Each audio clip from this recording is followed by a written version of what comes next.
Hi welcome to life line. వెన్నెముకలో ఉండే డిస్కుల్లో ఎలాంటి సమస్య వస్తే స్పాండిలోసిస్ ప్రాబ్లం వస్తుంది, ఈ స్పాండిలోసిస్ అనేది ఎన్ని రకాలుగా ఉంటుంది, దీనికి హోమియోలో ఎలాంటి ట్రీట్మెంట్ అందుబాటులో ఉంది అనే విషయాన్ని తెలియజేసేందుకు మనతో పాటు స్టూడియోలో ఉన్నారు హోమియో కేర్ ఇంటర్నేషనల్ నుంచి డాక్టర్ సుబోధ్ గారు. ఈ స్పాండిలోసిస్ సమస్యకు సంబంధించి మీకు ఎలాంటి సమస్యలు ఉన్నా 04023490102 ఆర్ 0103 నెంబర్కి కాల్ చేసి సార్కి మీ సమస్య చెప్పి దానికి హోమియోలో ఎలాంటి ట్రీట్మెంట్ ఉందో తెలుసుకోవచ్చు. సార్, ఇప్పుడు అసలు స్పాండిలోసిస్ అంటే ఏంటి, అసలు ఎన్ని రకాలుగా ఉంటుంది స్పాండిలోసిస్, వచ్చిన ఏరియాని బట్టి దాన్ని చెప్తారా? రైట్. సో స్పాండిలోసిస్ అనేది అంటే మీరు అన్నట్లుగా వెన్నెకు సంబంధించిన ఇబ్బందులు కనుక తీసుకున్నట్లయితే అనేక రకాల ఇబ్బందులు అండి. దాంట్లో ముఖ్యమైనది మనకి ఆల్మోస్ట్ ఒక 70-80% మన కేసెస్లో కూడా స్పాండిలోసిస్కి సంబంధించిన ఇబ్బందిని మనం చూస్తుంటాం. మిగతా దాంట్లో మనము స్పాండిలోలిస్థిసిస్ కానీ లేకపోతే స్పాండిలోలైసిస్ కానీ స్పాండిలైటిస్ కానీ ఇటువంటి వేరే రకాల ఇబ్బందులు కూడా చూడడానికి అవకాశం ఉంటుంది. ముఖ్యమైన ఇబ్బంది కాబట్టి దీనికి స్పాండిలోసిస్ గురించి మనం చర్చించుకుందాం. మామూలుగా కీళ్ళకు సంబంధించినంతవరకు అరుగుదలకు గురైతే వచ్చేటటువంటి ఇబ్బంది లాగానే దీంట్లో కూడా డీజనరేషన్ వల్ల అంటే అరుగుదలకి సంబంధించిన మార్పుల వలన మనకి స్పాండిలోసిస్కి సంబంధించిన ఇబ్బందులు రావడానికి అవకాశం ఉంటుంది. రెండోది ఏంటంటే తీవ్రమైన స్థాయిలో ఎప్పుడైనా ఇంజురీస్ తగిలినా, దెబ్బలు తగిలినా, లేకపోతే ఎప్పుడైనా వెన్నుకు సంబంధించినంత వరకు తీవ్ర స్థాయిలో దెబ్బలు తగిలినా, లేకపోతే కుదుపులు ఎక్కువగా గురైనా కానీ ఇటువంటి ఇబ్బంది స్పాండిలోసిస్కి సంబంధించిన ఇబ్బంది గురవడానికి అవకాశం ఉంటుంది. అయితే దీంట్లో కూడా మనం చూసుకున్నట్లయితే ముఖ్యంగా ఈ మధ్య కాలంలో ఎటువంటి ఇంజురీస్ లేకపోయినప్పటికీ కూడా స్పాండిలోసిస్కి సంబంధించిన ఇబ్బందులు అంటే ఇంప్రాపర్ పోస్చర్స్లో అధిక మోతాదులో ఎక్కువ సమయం పాటు కూర్చొని ఉండటం, లేకపోతే మైక్రో ఇంజురీస్ చిన్నపాటి కుదుపులు అనేక సార్లు వాళ్ళకి ఇబ్బందులు అయ్యి ఉండటం, దానివల్ల కూడా మనకి ఇంపాక్ట్ అనేది పెరిగిపోయి ఇబ్బందులు గురవడానికి కూడా అవకాశాలు ఉంటాయని చెప్పవచ్చు. రైట్. డిస్కులలో అసలు జనరల్లీ ఎలాంటి సమస్య వస్తే ఈ స్పాండిలోసిస్ ప్రాబ్లం వస్తుంది? రైట్. సో మామూలుగా కామన్గా వాడుక భాషలో మనం చెప్పుకున్నట్లయితే మనం ఇక్కడ డిస్క్కి సంబంధించిన ఇబ్బంది అని కానీ స్లిప్ డిస్క్ అని లేకపోతే డిస్క్ హెర్నియేటెడ్ డిస్క్ అని చెప్పేసి ఇటువంటి పదాలన్నీ కూడా వాడుతుంటాం. సో దీంట్లోనే అంటే డిస్క్కి సంబంధించినంత వరకు మనం కనుక అనాటమీ స్ట్రక్చర్ కనుక చూసుకున్నట్లయితే చుట్టూ ఒక పొర కింద కొద్దిగా రిజిడ్గా ఒక పొర మాదిరిగా ఉండి మధ్యలో కూడా కొద్దిగా గుజ్జు మాదిరిగా పల్చటి మెత్తటి పదార్థం అనేది కూడా మనం చూస్తూ ఉంటాం. సో ఎప్పుడైతే ఈ ఇంపాక్ట్ అంటే ఏదైనా ఇంజురీ అవ్వటం కానీ లేకపోతే ఏదైనా ఇబ్బంది గురి అయినప్పుడు ఏమవుతుందంటే సడన్గా కూడా మనకి అక్కడ ఆ చిరుగు ఏర్పడడం, దానివల్ల మనకి ఈ మధ్యలో ఉండేటటువంటి గుజ్జు కూడా బయటికి చొచ్చుకొని రావటం, దానివల్ల కూడా దాన్ని మనం స్లిప్ డిస్క్ అని హెర్నియేటెడ్ డిస్క్ అని లేకపోతే కొంతమంది డిస్క్ జారిందని, డిస్క్ అరిగిందని, లేకపోతే డిస్క్ స్పేస్ తగ్గిందని ఇటువంటివి కూడా చెప్తూ ఉంటారు. సో వీటన్నిటిని ఈ మార్పులని మనము స్పాండిలోటిక్ చేంజెస్ అని చెప్పి అనవచ్చు. సో అటువంటివి జరిగినప్పుడు పక్కన ఉండేటటువంటి నరాల సమూహం పైన కానీ లేకపోతే నరాల రూట్ని కానీ పైన ఒత్తిడి క్రియేట్ అయినప్పుడు వచ్చేటటువంటి లక్షణాలన్నీ కూడా ఈ స్పాండిలోసిస్లో మనం చూడడానికి అవకాశం ఉంటుంది. అండ్ మీరు అంతకుముందు అన్నట్లుగా ఈ రకాలు అనేది కూడా ముఖ్యంగా అనటామికల్ వేరియేషన్స్ అంటాం, అంటే అనటామికల్ వెరైటీస్ అంటాం. అంటే ఏ భాగంలో అయితే ఇబ్బంది ఉందనే దాన్ని బట్టి మనం ఆ వెరైటీ కింద చెప్తుంటాం. మెడ భాగంలో ఉండే డిస్కుల్లో కనుక ఇబ్బంది అయినట్లయితే దాన్ని మనం సర్వైకల్ స్పాండిలోసిస్ అని చెప్పి అంటూ ఉంటాం. అలాగే నడుము భాగంలో కనుక మనకి ఇబ్బంది గురైనట్లయితే ఉండేటటువంటి డిస్కుల్లో ఇబ్బందులు కనుక వచ్చినట్లయితే వాటిని మనము లంబార్ స్పాండిలోసిస్ అని చెప్పి అంటుంటాం. ఈ డిస్క్కి సంబంధించిన సమస్యలు అన్నింటిలో కూడా అంటే అది స్పాండిలోలిస్థిసిస్ కావచ్చు, లేకపోతే స్పాండిలైటిస్ కావచ్చు, లేకపోతే స్పాండిలైటిస్, ఇవన్నీ వీటన్నిటిలో కూడా ఇబ్బందులు మనము ఈ అనటామికల్ వెరైటీస్ కింద మనం క్లాసిఫికేషన్ చేస్తూ ఉంటామని చెప్పొచ్చు అండి. రైట్. అండ్ కాల్ సిద్ధంగా నచ్చుతాం. గుంటూరు నుంచి శ్రీకాంత్ గారు. హలో. నమస్తే మేడం. శ్రీకాంత్ గారు కొంచెం గట్టి మాట్లాడండి, సార్కి చెప్పండి ప్రాబ్లం ఏంటో. హలో డాక్టర్ గారు, నమస్తే అండి. నమస్తే అండి, చెప్పండి సార్. నాకు సర్వైకల్ స్పాండిలోసిస్ ఉందని టెస్ట్ చేయించుకుంటే తెలిసింది సార్. ఓకే. సో తలలో భయంకరంగా అసలు నొప్పి వస్తూ ఉంటుందండి. ఓకే. అదేదో పారాసెటమాల్ ఏదో టాబ్లెట్స్ ఇచ్చారు, అవి వాడుతా ఉన్నాను. ఓకే. ప్రెజెంట్ అయితే తగ్గింది. రైట్. కానీ అప్పుడప్పుడు అంటే బైక్ డ్రైవ్ చేసినప్పుడు రైట్ లేదా ఎప్పుడన్నా కొంచెం అలసిపోయినప్పుడు ఉన్నట్లయితే ఓకే ఈ తల అంటే లెఫ్ట్ సైడ్ అండి నాకు ఓకే తలలో అసలు విపరీతంగా పెయిన్ వస్తుంది సార్ నాకు. ఓకే ఓకే అంటే దీనికి ఇంకా ఈ డ్రగ్ తీసుకోవడమేనా లేదంటే శాశ్వతమైన పరిష్కారం హోమియోలో ఏమన్నా దొరికిద్దా అనే విషయం కొరకు చేశాను సార్ మీకు. రైట్, వెరీ గుడ్ అండి. సరే, ఎక్స్ప్లెయిన్ చేస్తాను నేను. మీకు సర్వైకల్ స్పాండిలోసిస్ ఉంది అంటున్నారు, దాంతోపాటు ఎప్పుడైనా ఎక్కువ ఎగ్జర్షన్ అయినప్పుడు లేకపోతే డ్రైవింగ్ లాంటివి చేసినప్పుడు పెయిన్ అంతా కూడా మీకు తల వరకు కూడా ఎక్స్టెండ్ అవుతుంది, తలలో కూడా పెయిన్ బాగా ఎక్కువగా వస్తుంది, పెయిన్ కిల్లర్ తీసుకునే వరకు కూడా తగ్గటం లేదని చెప్తున్నారు. సో ఫస్ట్ థింగ్ అండి, డెఫినెట్గా కూడా దీన్ని అంటే ఈ రిపిటేటివ్ ప్రాసెస్ని మనం తగ్గించుకోవడానికి ఒక అవకాశం ఉంటుంది. రోజువారీ పనుల్లో ఎటువంటి ఇబ్బంది కాకోకుండా లేకపోతే రోజువారీ పనులు అనేది నొప్పి లేకోకుండా మనం చేసుకోవడానికి హోమియోపతి ద్వారా ఒక చక్కటి చికిత్స అనేది అవైలబుల్గా ఉంటుందండి. అయితే ఈ స్పాండిలోసిస్ అనేది ఏ స్టేజ్లో ఉంది, లేకపోతే ఎంత గ్రేడేషన్లో ఉంది, నరాల సమూహం పైన ఎంత ఒత్తిడి ఉంది, వీటన్నిటి బేస్ చేసుకొని మనము పర్మనెంట్గా తగ్గించడానికి అవకాశం ఉందా లేదా కేవలం కంట్రోల్లో పెట్టడానికి అవకాశం ఉందని చెప్పవచ్చు. అండ్ దాంతోపాటు కేవలం మెడిసిన్స్ కాదండి, దాంతోపాటు ప్రాపర్గా పోస్చర్స్ మెయింటైన్ చేయటం, మీరు నెక్కి సంబంధించినంత వరకు స్ట్రెంథనింగ్కి సంబంధించిన ఐసోమెట్రిక్ స్ట్రెంథనింగ్ ఎక్సర్సైజ్ అంటాం, ఇవి రెగ్యులర్గా కూడా చేసుకోవటము, వీటితో పాటు కనుక చేసుకున్నట్లయితే డెఫినెట్గా మంచి రిజల్ట్స్ ఉండటానికి, చాలా వరకు కూడా పెయిన్ ఫ్రీగా ఉండటానికి అవకాశాలు ఉంటాయని చెప్పవచ్చు అండి. రైట్ సార్, ఫేసెడ్ జాయింట్స్ ఎందుకు అరిగిపోతాయి? రైట్, సో ఫేసెడ్ జాయింట్స్ అనేది కనుక మనం చూసుకున్నట్లయితే వర్టిబ్రే, అంటే మనం ఇందాక మాట్లాడుకుందంటే డిస్క్ గురించి. డిస్క్ ఏంటంటే యాక్చువల్గా వర్టిబ్రేకి మధ్యలో ఉండేటటువంటి ఒక కార్టిలేజినస్ మెటీరియల్ అని చెప్పుకోవచ్చు. ఎలా అయితే మనకి కీళ్ళల్లో మధ్యలో రాపిడికి గురవకుండా కార్టిలేజ్ ఉంటుందో అలాగే డిస్కులు ఉంటాయి. అయితే వర్టిబ్రేకి మధ్యలో ఉండే జాయింట్ని మనము ఫేసెడ్ జాయింట్ అని చెప్పి అంటుంటాం. అంటే వయసు పైబడుతుంటే ఎలా అయితే కీళ్ళల్లో అరుగుదల వస్తుందో అలాగే ఫేసెడ్ జాయింట్లో కూడా వయసు పైబడుతున్న కొద్ది కూడా అరుగుదల, ఆస్టియోఆర్థరైటిస్కి సంబంధించిన ఇబ్బందుల్లాగా దాంట్లో కూడా అరుగుదలకు గురవడానికి, లేకపోతే ఆస్టియోఫైట్స్ అని చెప్పి అంటుంటాం. అంటే అరిగిపోయిన తర్వాత మనకు వచ్చేటటువంటి రఫనింగ్కి సంబంధించిన మార్పులు కూడా మనకు కనిపించడానికి అవకాశం ఉంటుంది. రెండోది ఏంటంటే ఎప్పుడైనా డిస్క్ కంప్రెషన్కి గురైనప్పుడు కానీ, లేకపోతే ఎక్కువగా చాలాసార్లు కుదుపులు వచ్చినప్పుడు కూడా మైక్రో ఇంజురీస్ అని చెప్పి అంటుంటాం. ఇవన్నీ జరిగినప్పుడు కూడా మనకి డెఫినెట్గా కూడా ఫేసెట్ జాయింట్ పైన కొద్దిగా ఎక్కువ ఎగ్జర్షన్, స్ట్రెస్ పడడం, దానివల్ల కూడా ఈ ఫేసెట్ జాయింట్స్ అనేది కూడా అరుగుదలకు గురైపోవడానికి, లేకపోతే దానివల్ల కూడా ఈ స్పాండిలోటిక్ చేంజెస్లో కూడా అది కూడా ఒకటని చెప్పొచ్చు అండి. దానివల్ల కూడా మనకి ఇబ్బందులు తలెత్తడానికి అవకాశం ఉంటుందని చెప్పొచ్చు. సో లుంబార్ స్పాండిలోసిస్లో ఉండే కాంప్లికేషన్స్ ఎలా ఉంటాయి? రైట్, సో ఈ కాంప్లికేషన్స్ విషయానికి కనుక మనం వచ్చినట్లయితే అయితే ఎంత స్థాయిలో మనకి ఇబ్బంది ఉంది, లేకపోతే ఏ లెవెల్లో ఇబ్బంది ఉంది అనే దాన్ని బట్టి డిఫరెంట్గా ఉంటాయని చెప్పవచ్చు. ఎందుకంటే ఈ లంబార్ స్పాండిలోసిస్, ఇక్కడ మనం లంబార్ ప్లక్సెస్ ఉంటాయండి, సాక్రల్ ప్లక్సెస్ కూడా ఉంటాయి. వీటికి సంబంధించినంత అంటే నరాలు అనేది కూడా మనకి వెన్ను నుంచి కూడా వచ్చి ఈ కాళ్ళల్లోకి సప్లై చేయడం అనేది ముఖ్యమైన దాని కింద తీసుకోవచ్చు. దాంతోపాటు ఏంటంటే ఈవెన్ మలమూత్ర విసర్జనకి సంబంధించిన నరాలు కూడా మనకి ఈ లంబార్ ప్లక్సెస్ నుంచే వస్తాయని చెప్పాలి. సో ఇక్కడ ఏం జరుగుతుంది అంటే కనుక ఒకవేళ తీవ్ర స్థాయిలో ఉన్నట్లయితే, అంటే ఇది స్టేజ్ 1 స్టేజ్ 2లో ఉంటే ఎక్కువ ఇబ్బంది ఉండదండి. కేవలం మనకి ఎక్కువగా వంగినప్పుడు, లేకపోతే పని చేయడానికి ఇబ్బంది ఉండటము, కూర్చుంటే నొప్పి రావటం, లేకపోతే ఎక్కువ సమయం నించున్న నొప్పి రావటం, ఇటువంటి లక్షణాలు చూస్తుంటాం. మళ్ళీ రెస్ట్ తీసుకోగానే తగ్గిపోవటం కూడా అబ్జర్వ్ చేస్తుంటాం.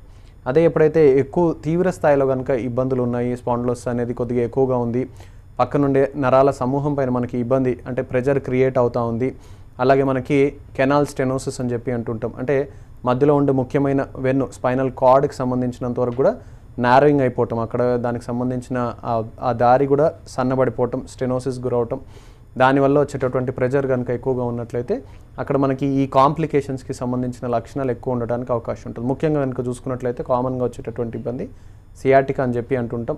కాలుకి సంబంధించిన నరం పైన ఒత్తిడి క్రియేట్ అవటం వల్ల కాలుకి సంబంధించినంతవరకు ఇబ్బంది క్రియేట్ అవటం, నడకలో ఇబ్బంది రావటం, కొంతమందికి ఇది తీవ్ర స్థాయిలో ఉంటే కనుక ఫుట్ డ్రాప్ అని చెప్పి అంటుంటాం. అంటే పాదం ఎత్తలేని పరిస్థితి తలెత్తటం, కాళ్ళల్లో చెప్పులు జారిపోవటం కానీ, స్పర్శ తగ్గిపోవటం, ఇటువంటివన్నీ కూడా చూస్తూ ఉంటాం. ఇది తీవ్ర స్థాయిలో కనుక ఇంకా కూడా అన్ట్రీటెడ్గా ఉంది, అప్పుడు రెస్ట్ తీసుకోవట్లేదు, లేకపోతే ఇమీడియట్గా ట్రీట్మెంట్స్ తీసుకోవట్లేదు, లేకపోతే ప్రెజర్ రిలీవింగ్ మెజర్స్ కనుక తీసుకోవట్లేదు అంటే ఇంకా కూడా నరాలు కనుక దెబ్బతిన్నట్లయితే కంప్లీట్గా కూడా నడక కోల్పోవడానికి అవకాశాలు ఉంటాయి. అది డిఫరెంట్ లెవెల్లో కనుక ఉన్నట్లయితే ఇంకొంచెం అప్పర్ లెవెల్స్లో మలమూత్ర విసర్జనకు సంబంధించిన పట్టుత్వాన్ని కూడా కోల్పోవటం, అంటే ఇన్వాలంటరీగా మనకి తెలియకోకుండా కూడా యూరిన్ అనేది, మోషన్ అనేది పాస్ అయిపోవడానికి కూడా కొన్నిసార్లు అవకాశాలు ఉంటాయి. సో డెఫినెట్గా ఇవన్నీ తీవ్ర స్థాయిలో ఉన్నటువంటి కాంప్లికేషన్స్ కింద చెప్పుకోవచ్చు అండి. ఈవెన్ సిమిలర్గా సర్వైకల్ స్పాండిలోసిస్లో కూడా మనకి ఏంటంటే కొద్దిపాటిగా ఇబ్బందులు ఉన్నప్పుడు చేతులకు సంబంధించినంత వరకు తిమ్మిళ్ళు రావటం, చేతుల్లో పట్టు కోల్పోవటం, చేతులకు సంబంధించిన కండరాలలో బలహీనత అనిపించడం, నొప్పి, తిమ్మిళ్ళు, పోట్లు, ఇటువంటి లక్షణాలు ఉండొచ్చు. తీవ్ర స్థాయిలో కనుక ఉన్నట్లయితే డెఫినెట్గా కూడా ఈ మనకి చేతుల్లో పూర్తిగా పట్టుకోల్పోవటం, ఈవెన్ కొన్నిసార్లు పారాలిసిస్ లాంటి లక్షణాల కింద అనిపించడం, దాంతోపాటు ఆ కింది భాగంలో కూడా మనకి మొత్తం కంప్లీట్ బాడీలో కూడా కింద ఉండేటటువంటి అన్ని అవయవాల్లో కూడా మనకి ఇబ్బందులు గురవడానికి అవకాశాలు ఉంటాయని చెప్పవచ్చు. చాలా మామూలుగా ట్రీట్మెంట్ తీసుకోకుండా పెయిన్కి తట్టుకోలేక స్టెరాయిడ్స్ ఆ ప్లేస్లో తీసుకుంటూ ఉంటారు కదా, దానివల్ల ఏమైనా రిలీఫ్ ఉంటుందా? అండ్ ఫిజియోథెరపీ కూడా చేయించుకుంటూ ఉంటారు వితౌట్ డాక్టర్ని అప్రోచ్ అవ్వకుండా పెయిన్ తగ్గడం కోసం. రైట్, సో అది వాళ్ళకి రిలీఫ్ ఇస్తుంది, అప్పటికప్పుడు రిలీఫ్ ఇవ్వడమా లేకపోతే తగ్గుతుందా, దానివల్ల ఏమైనా యూజ్ ఉంటుంది? రైట్, సో ఒకటండి అంటే డిఫరెంట్ ఆక్సిలరీ మెజర్స్ అంటే ఇవన్నీ చెప్పాలి. ఫస్ట్ థింగ్ ఏంటంటే అసలు డయాగ్నోస్ అవ్వకుండా ఇబ్బంది ఏంటో తెలియకోకుండా నడుము నొప్పి మాత్రమే వస్తుందని చెప్పి పెయిన్ కిల్లర్స్ వాళ్ళకి తోచిన మెడిసిన్ లేకుంటే మెడికల్ షాప్కి వెళ్ళి డైరెక్ట్గా ఓటీజీ అంటాం, ఓవర్ ద కౌంటర్ డ్రగ్స్ తీసుకొని పెయిన్ రిలీఫ్ కోసం మనం చేస్తూ ఉంటారు. అలాగా 1 లేదా 2 సార్లు అయినప్పుడు దానివల్ల ఎటువంటి ఇబ్బంది కానీ నష్టం కానీ లేదండి. తరచుగా వాడవలసి వస్తుంది, ప్రతి వారంలో కూడా 1 సారి 2 సార్లు వాడవలసిన అవసరం వస్తుంది, లేకపోతే నొప్పి తీవ్రత అనేది చాలా ఎక్కువగా ఉంటుంది. రోజువారీ పనులు నొప్పి మాత్ర లేకోకుండా చేసుకోలేని పరిస్థితి ఏర్పడుతుందంటే డెఫినెట్గా కూడా అక్కడ డాక్టర్ని సంప్రదించవలసిన అవసరం ఉంటుంది. ఎందుకంటే ఎక్కువ మోతాదులో నొప్పి మాత్రలు తీసుకున్నా లేకపోతే నొప్పి తగ్గడం కోసం కొంతమంది ఈవెన్ స్టెరాయిడ్స్ వాడుతుంటారు మీరు చెప్పినట్లుగా. ఇటువంటి వాడడం వల్ల డెఫినెట్గా కూడా చాలా ఇబ్బందులు కానీ కాంప్లికేషన్స్ తలెత్తడానికి అవకాశాలు ఉంటాయి. ముఖ్యంగా కనుక మనం చూసుకున్నట్లయితే కిడ్నీకి సంబంధించిన ఇబ్బందులు, లివర్కి సంబంధించిన ఇబ్బందులు తలెత్తడం, దాంతోపాటు వెయిట్ గెయిన్ కానీ వేరే హార్మోన్స్కి సంబంధించిన ఇబ్బందులు ఇంకా చాలా కూడా ఇబ్బందులకు గురవడానికి అవకాశం ఉంటుంది. సో డెఫినెట్గా డాక్టర్ సలహా లేకుండా ఇటువంటి మాత్రలు వాడడం అనేది మంచిది కాదని చెప్పొచ్చు. రెండోది ఫిజియోథెరపీ కానీ లేకుంటే కొంతమంది ఈవెన్ ట్రెడిషనల్ వేలో ఇట్లా పోతుంటే మసాజెస్ కానీ ఇవి కూడా చాలామంది ప్రయత్నం చేస్తూ ఉంటారు. సో వీటిలో ఏంటంటే ప్రొఫెషనల్ చేసినప్పుడు ఎటువంటి ఇబ్బంది ఉందో తెలిసి చేసినప్పుడు దానివల్ల ఏంటంటే ఉపయోగకరంగా ఉంటుందని చెప్పాలి. చాలా ఎక్కువగా భరించలేనంత నొప్పి ఉన్నప్పుడు ఫిజియోథెరపీ చేసుకోవటం వల్ల డెఫినెట్గా కూడా పెయిన్ ఫ్రీక్వెన్సీస్ కానీ పెయిన్ సివియారిటీ తగ్గుముఖం పట్టడానికి ఒక చక్కటి అవకాశం ఉంటుందని చెప్పొచ్చు. అయితే ఇది కంటిన్యూస్గా కూడా తీసుకోవడానికి అవకాశం లేదండి. ఇనీషియల్ స్టేజెస్లో డెఫినెట్గా హెల్ప్ఫుల్గా ఉంటుంది. తర్వాత స్టేజెస్లో రికవర్ అవ్వడానికి సంబంధించినంత స్ట్రెంథనింగ్ ఎక్సర్సైజ్ నేర్చుకునేవి కంటిన్యూ చేయటం అండ్ ఇబ్బంది పూర్తిగా తగ్గేటటువంటి మెడిసిన్స్ కనుక వాడుకున్నట్లయితే డెఫినెట్గా తర్వాత స్టేజెస్లో రిలీఫ్ ఉంటుందని చెప్పవచ్చు. సార్, ఇప్పుడు లేడీస్లోని సీ సెక్షన్ అయిన వాళ్ళలోని ఈ లంబర్ స్పాండిలోసిస్ వచ్చే అవకాశం ఎంతవరకు ఉంటుంది? రైట్. సో ఒకటండి, అంటే లంబర్ స్పాండిలోసిస్ జనరల్గా కనుక తీసుకున్నట్లయితే కొద్దిగా అంటే వయసు పైబడుతున్న కొద్ది కూడా ఆడవాళ్ళు రావడానికి అవకాశాలు కొద్దిగా ఎక్కువ ఉంటాయని చెప్పొచ్చు. దీనికి అనేక కారణాలండి. అంటే తొందరగా ఆస్టియోపోరోసిస్కి గురవటం కానీ, హార్మోన్కి సంబంధించిన ఇబ్బందులు కావచ్చు, లేకపోతే జనరల్గా కూడా కొద్దిగా ఒబేసిటీ కానీ ఓవర్ వెయిట్ కొద్దిగా ఎక్కువగా ఉండటం. రెండోది ఏంటంటే మీరు అన్నట్లుగా సీ సెక్షన్ కానీ లేకపోతే ప్రెగ్నెన్సీ టైంలో కూడా వెన్నుపైన చాలా వరకు ఒత్తిడి స్ట్రెస్కి గురవటం దానివల్ల కూడా తర్వాత తొందరగా కూడా స్పాండిలోటిక్ చేంజెస్ రావడానికి అవకాశాలు ఎక్కువ ఉండటం అనేది కూడా చూస్తూ ఉంటాం. అండ్ యాజ్ సచ్ మన ఇండియా ఉమెన్లో కనుక చూసుకున్నట్లయితే మనము ఎక్కువగా కూడా ముందరికి వంగి చేసేటటువంటి డొమెస్టిక్ యాక్టివిటీ కూడా బాగా ఎక్కువగా ఉండటం, ఇటువంటి వాళ్ళ అంటే పోస్చరల్ ఇబ్బందుల వల్ల కూడా మనకి తొందరగా కూడా లంబర్ స్పాండిలోసిస్ రావడానికి అవకాశాలు ఎక్కువ ఉంటాయి. సో ముందు నుంచి కూడా తగు జాగ్రత్తలు తీసుకోవటం. సీ సెక్షన్ అయిన తర్వాత అంటే కేవలం 1% మాత్రమే ఆర్ లెస్ దెన్ 1% అని చెప్పుకోవచ్చు అండి. దానివల్ల వచ్చేటటువంటి కాంప్లికేషన్స్ వల్ల వచ్చేటటువంటి ఇబ్బందులు మిగతా అందరిలో కూడా నేను చెప్తున్నట్లుగా మిగతా అన్ని కారణాల వల్ల కూడా మనకి తొందరగా ఇబ్బందులు తలెత్తడానికి అవకాశాలు ఉంటాయి. సో తగు రీతిలో జాగ్రత్తలు అంటే కాల్షియం ఇంటేక్ అనేది ఎక్కువగా ఉండేటట్లు చూసుకోవటం, వెయిట్ బ్యాలెన్స్గా ఉండేటట్లు చూసుకోవటం, ముందు నుంచి కూడా కొద్దిగా ఫిజికల్ యాక్టివిటీ పెడుతూ వెన్నుకి సంబంధించిన కండరాల పట్టుతో అనేది బాగా ఉండేటట్లు చూసుకోవటం, పోస్చర్స్ కూడా ఇబ్బందికరమైన పోస్చర్స్లో లేకోకుండా ప్రాపర్ పోస్చర్స్లో ఉండేటట్లు కనుక మెయింటైన్ చేస్తే వీలైనంత వరకు చాలా వరకు ఈ ఇబ్బందిని అంటే తీవ్రతరం కాకుండా అదుపులో పెట్టుకోవడానికి చక్కటి అవకాశం ఉంటుందని చెప్పొచ్చు. సో సర్వైకల్ రాడికులోపతి, మైలోపతిలో ఎలాంటి కండిషన్ ఉంటుంది? రైట్. సో ఈ రాడికులోపతి అనే పదం ఏంటంటే మనకి ఎప్పుడైనా డిస్క్కి సంబంధించిన ఇబ్బంది ఇంతకుముందు కూడా చెప్తున్నాను, నరం పైన ఒత్తిడి క్రియేట్ అవ్వడానికి అవకాశం ఉంటుందని. సో పక్కన తీకల్ శాఖ అని చెప్పి ఉంటుందండి, అక్కడ నుంచి కూడా మనకి నరం బయటికి రావటం, ఆ నరం అనేది కూడా సంబంధించిన అవయవానికి కానీ కండరానికి కానీ వెళ్ళటం అనేది కూడా మనం చూస్తూ ఉంటాం. సో ఎప్పుడైతే సర్వైకల్ స్పాండిలోసిస్లో మనకి వెన్నుముక్క అంటే మెడభాగంలో ఉన్నటువంటి వెన్నులో ఇబ్బంది తలెత్తడం, దాంట్లో ఆ డిస్క్ అనేది కూడా అక్కడ ప్రెజర్ క్రియేట్ అవ్వటం వల్ల ఈ ముఖ్యంగా కనుక మనం చూసుకున్నట్లయితే చేతుల్లో తిమ్మిళ్ళు రావటం, చేతుల్లో పట్టుకోల్పోయినట్లుగా ఉండటం, లేకపోతే చేతులకు సంబంధించినంత వరకు కండరాలన్నింటిలో కూడా నొప్పి లాగుతున్నట్లుగా అనిపించడం అనేది ముఖ్య లక్షణాల కింద. అంటే నమ్నెస్, టింగ్లింగ్ కానీ, కొంతమందిలో బర్నింగ్ సెన్సేషన్ కానీ, లేకపోతే పోటు కింద అనిపించడం, ఇటువంటి లక్షణాలన్నీ కూడా మనం రాడికులోపతిలో గమనిస్తూ ఉంటాం. అయితే కొంతమందికి సర్వైకల్ రాడికులోపతి ఉన్న వాళ్ళలో కొంతమందికి చెస్ట్ పెయిన్ రావటం అనేది కూడా చూస్తుంటాం. ఎందుకంటే ఈ పెక్టరల్ మజిల్స్ అని చెప్పి అంటుంటాం, వాటికి సంబంధించినంత వరకు కూడా మనకి కొద్దిగా ఈ సర్వైకల్ స్పాండిలోసిస్ అంటే సర్వైకల్ ప్లక్సెస్ నుంచి కూడా మనకి నరు సప్లై అవ్వడానికి అది ఉంటుంది. అలాగే భుజం వైపు కూడా మనకి వెనకాల షోల్డర్ పక్కన ఉండేటటువంటి కండరాల్లో కూడా నొప్పులు రావటం అనేది కూడా మనము ఈ సర్వైకల్ రాడికులోపతిలో గమనించవచ్చు. కొద్ది మందికి మాత్రం కొన్ని రేర్ అకేషన్స్లో మనకి తల వెనకాల భాగంలో ఉండే కండరాల్లో ఇబ్బంది రావటం వల్ల తల కూడా లాగుతున్నట్లు అనిపించడం, అక్కడ కూడా ఇబ్బందికరంగా అనిపించడం అనేది కూడా మనం ఈ సర్వైకల్ రాడికులోపతిలో చూడవచ్చు. అయితే మైలోపతి అనేది కొద్దిగా తీవ్రమైన కండిషన్ అని చెప్పుకోవాలా. మధ్యలో ఉండేటటువంటి స్పైనల్ కార్డ్ పైన కనుక ఒత్తిడి క్రియేట్ అయినట్లయితే అక్కడ మనకి సర్వైకల్ కెనాల్ స్టెనోసిస్ కనుక ఉన్నట్లయితే దానిపైన ఈ కార్డ్ పైన ఒత్తిడి క్రియేట్ అవ్వటం వలన నిదానంగా కూడా నరాలకు సంబంధించిన ఆ సమూహం అనేది కూడా మెల్లిగా కొద్దిగా డెస్ట్రాయ్ అవుతుంది, లేకపోతే డీజనరేట్ అవుతుంది అనేది మైలోపతికి సంబంధించిన లక్షణం కింద చెప్పుకోవచ్చు. దాంట్లో మనకి ఏమవుతుందంటే ఏ భాగంలో అయితే ఇబ్బంది క్రియేట్ అవుతుందో, మైలోపతి క్రియేట్ అవుతుందో, లేకపోతే ప్రెజర్ క్రియేట్ అవుతుందో ఆ భాగం నుంచి కింద ఉండే అన్ని నరాలకు సంబంధించిన లక్షణాలు కూడా మనకి ఇబ్బందికరంగా ఉండడానికి అవకాశం ఉంటుంది. అది మలమూత్ర విసర్జనకు సంబంధించిన ఇబ్బందులు కావచ్చు, లేకుంటే మనకి కాళ్ళల్లో చేతుల్లో పట్టుకోల్పోవటం కానీ, లేకపోతే కంప్లీట్గా ఈవెన్ అంటే పారాలసిస్కి సంబంధించిన లక్షణాలు లాంటివి కూడా అనిపించడానికి అవకాశం ఉంటుందని చెప్పవచ్చు అండి. రైట్ అండి, నెక్స్ట్ కాలర్ చూద్దాం. ఆదోని నుంచి గౌసియా గారు. హలో. హలో, నమస్తే మేడం. యా మ్యామ్, మాట్లాడండి సార్తో. Hello. Hello, good afternoon sir. Good afternoon అండి, చెప్పండి ఇబ్బంది ఏముంది? సార్ నాకు వన్ సైడ్ బ్యాక్ పెయిన్ ఉంది సార్, వన్ సైడ్ అవుతుంది. ఓకే. మెడ నుంచి కింద కొంచెం నొప్పి, చాలా ఇబ్బందిగా ఉంది. ఓకే. ప్రజెంట్ ఏమైనా ట్రీట్మెంట్స్ వాడుతున్నారండి దీనికోసం? లేదు సార్, ఇంకా డాక్టర్ దగ్గర కన్సల్ట్ కాలేదు. ఓకే. ఎన్నాళ్ళ నుంచి ఉన్నాయండి ఇబ్బందులు ఇవి? 1 వీక్ అయింది సార్. 1 వీక్ మాత్రమే అయింది. Okay sir. ప్రజెంట్ ఏమైనా పెయిన్ కిల్లర్ కానీ అట్లా ఏమైనా వాడారా? ఏం లేదు సార్, ఏం లేదు. Right right right. Only neck pain ఉంది అండ్ వన్ సైడ్ పెయిన్ అనిపిస్తుంది అంతే? వన్ సైడ్ పెయిన్, అంతా బ్యాక్ పెయిన్ ఉంది sir. Right. Okay okay. So ఒకటండి, అంటే 1 వీక్ మాత్రమే అయింది అంటున్నారు కాబట్టి ఇప్పుడు పూర్తిగా కూడా కంప్లీట్గా రెస్ట్ తీసుకోవడానికి ప్రయత్నం చేయండి. దాంతోపాటు ఇమీడియట్గా కూడా ఒకసారి డాక్టర్ని సంప్రదించినట్లయితే, కొన్నిసార్లు ఏమవుతుందంటే మజిల్ స్పాజమ్ అంటాం, కండరం పట్టేసినప్పుడు కూడా ఇటువంటి ఇబ్బందులు, అంటే తల తిప్పడానికి కొద్దిగా పెయిన్ కింద అనిపించడం, తల తిప్పలేకపోవడం, లేకపోతే అటు నుంచి కూడా కింద వరకు కూడా కొద్దిగా నొప్పి లాగుతున్నట్లు అనిపించడం, ఇటువంటి లక్షణాలు ఉండడానికి అవకాశం ఉంటుంది. అయితే ఇది డెఫినెట్గా కూడా కొద్దిగా రెస్ట్ తీసుకోవడం వల్ల తగ్గిపోవడానికి అవకాశాలు ఎక్కువ ఉంటాయి. అయినప్పటికీ తగ్గట్లేదంటే ఇమీడియట్గా కూడా డాక్టర్ని సంప్రదించడానికి ప్రయత్నం చేయడం అమ్మా. అవసరాన్ని బట్టి మనం ఎక్స్రే తీయటం కానీ లేకపోతే ఎంఆర్ఐ స్కాన్ చేయటం కానీ చేసి దానికి సంబంధించిన ఇబ్బంది ఏముందని మనం డయాగ్నోస్ చేసుకుని దానికి సంబంధించిన ట్రీట్మెంట్ తీయడానికి అవకాశం ఉంటుంది. హోమియో కేర్లో కూడా ఏంటంటే ఇంపార్టెంట్గా ఎటువంటి సైడ్ ఎఫెక్ట్స్ లేనటువంటి చికిత్స ఇవ్వడం ద్వారా మనము ఏ స్టేజ్లో ఉందనే దాన్ని గుర్తించి, అంటే ఏ ఎర్లీ స్టేజెస్లో ఉన్నట్లయితే పూర్తిగా కూడా నయం చేయడానికి అవకాశం ఉంటుంది. కొద్దిగా అడ్వాన్స్డ్ స్టేజెస్లో ఉన్నాయి, లేకపోతే తీవ్రమైన గ్రేడ్లో ఇబ్బందులు ఉన్నాయంటే పూర్తిగా కంట్రోల్ పెట్టడానికి, అంటే ఫర్దర్గా కూడా డీజనరేషన్ పెరగకుండా ఉండటం, దాంతోపాటు పెయిన్ కంట్రోల్ మెజర్స్ కూడా మనము హోమియోపతి ద్వారా చేయడానికి చక్కటి అవకాశం అనేది హోమియో కేర్ ఇంటర్నేషనల్ ట్రీట్మెంట్లో అవైలబుల్గా ఉందని చెప్పొచ్చండి. సో స్పాండిలోలిస్థెసిస్ ఎలాంటి సందర్భాల్లో చూడొచ్చు? రైట్.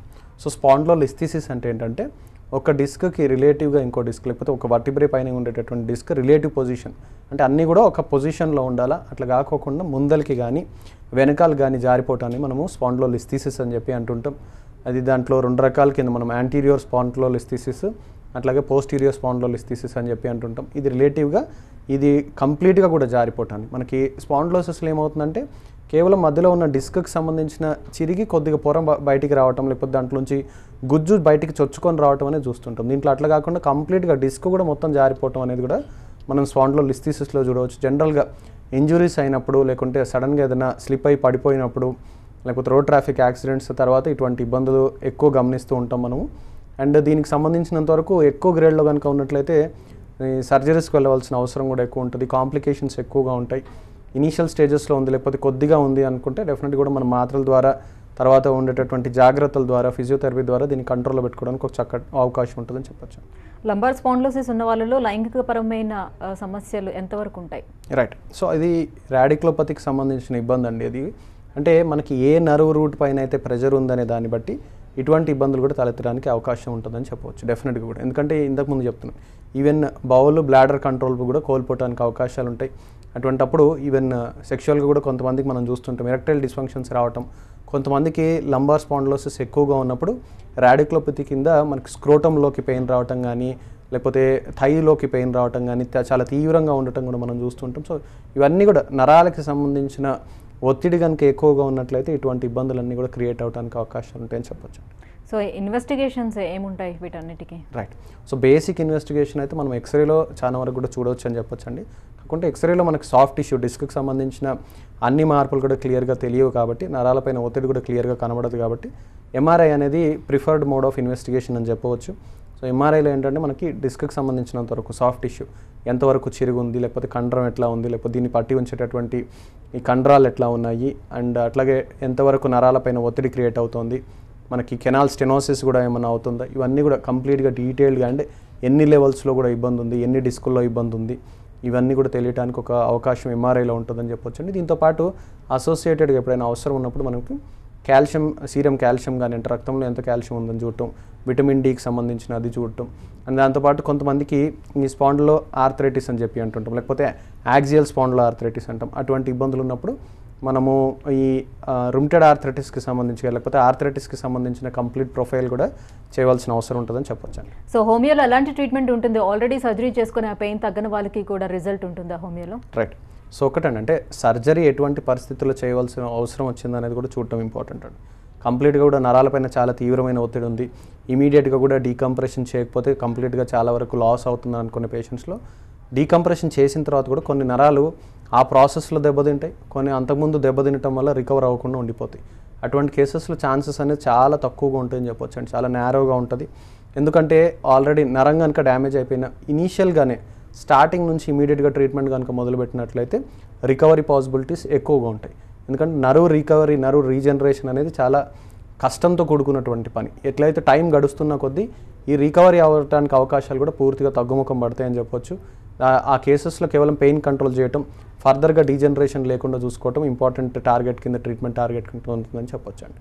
సో లుంబార్ స్పాండిలోసిస్లో ట్రీట్మెంట్ తీసుకోకపోతే ఎలాంటి కాంప్లికేషన్స్ ఉన్నాయో చెప్పారు. సో సర్వైకల్ స్పాండిలోసిస్కి అలాగే ట్రీట్మెంట్ తీసుకోకపోతే నెమ్మదిగా అట్లా స్పైన్ అంతా దెబ్బతినే అవకాశం ఉంటుందా? యా, డెఫినెట్గా. అంటే స్పైన్ అంతా దెబ్బతినడం కాదండి, నరం పైన ఒత్తిడి వస్తుంది కాబట్టి కంప్లీట్గా కూడా నరాలకు సంబంధించిన ఇబ్బందులు, అంటే చేతుల్లో పట్టుకోల్పోవటం, చేతులు పారాలిసిస్ లాగా అనిపించడం, లేకుంటే కాళ్ళల్లో కూడా ఈవెన్ మెడ భాగంలో ఇబ్బంది వస్తే ఒక ప్రాబ్లం ఏంటంటే కేవలం చేతుల్లోనే కాకుండా ఈవెన్ కాళ్ళల్లో కూడా మనకి ఇబ్బంది క్రియేట్ అవ్వటం, మళ్ళీ కూడా యూరిన్కి, బౌల్కి అంటే మలమూత్ర విసర్జనకు సంబంధించిన ఇబ్బందులు తలెత్తడం కానీ, లేకపోతే పూర్తిగా కూడా పట్టుకోల్పోవటం అనేది కూడా మనము ఈ సర్వైకల్ స్పాండిలోసిస్కి సంబంధించిన తీవ్రమైనటువంటి కాంప్లికేషన్స్లో ఒకటి కింద చెప్పుకోవచ్చు. సో సయాటికా ప్రాబ్లం వచ్చిందని అంటే లుంబార్ స్పాండిలోసిస్ వస్తేనే సయాటికా వచ్చినట్ట.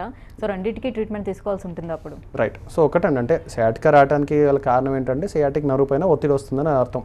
కామన్గా ఒత్తిడి రావడానికి అవకాశం ఉండేది లంబార్ స్పాండిలోసిస్లో, ఎందుకంటే అక్కడ లంబార్ స్పాండిలోసిస్ నుంచి మనకి అక్కడ L4, L5, S1 ఈ భాగం నుంచి మనకి సియాటిక్ నర్వ్ అనేది మనకి స్టార్ట్ అవుతుందండి. దానికి సంబంధించిన నర్వ్ రూట్స్ అని చెప్పి అనుకుంటూ ఉంటాం. సో ఆ నర్వ్ రూట్లో ఏ లెవెల్లో అయితే ఎక్కడైతే ప్రెజర్ ఉందో దానివల్ల జనరల్గా సియాటికా వస్తుంది. సో సియాటికా వచ్చింది అనే లక్షణం ఉంది, నడుము నొప్పి లేదన్నప్పటికీ మనం లంబార్ స్పాండిలోసిస్కి సంబంధించిన ఇబ్బంది ఉందని అనుకోవాలా, అర్థం చేసుకోవాలా. దానికి సంబంధించినటువంటి జాగ్రత్తలు, ట్రీట్మెంట్స్ ఫాలో అయితే డెఫినెట్గా కూడా సియాటికాకి సంబంధించిన పెయిన్ కానీ ఇబ్బందులు చాలా వరకు తగ్గుముఖం పట్టడానికి అవకాశం ఉంటుంది.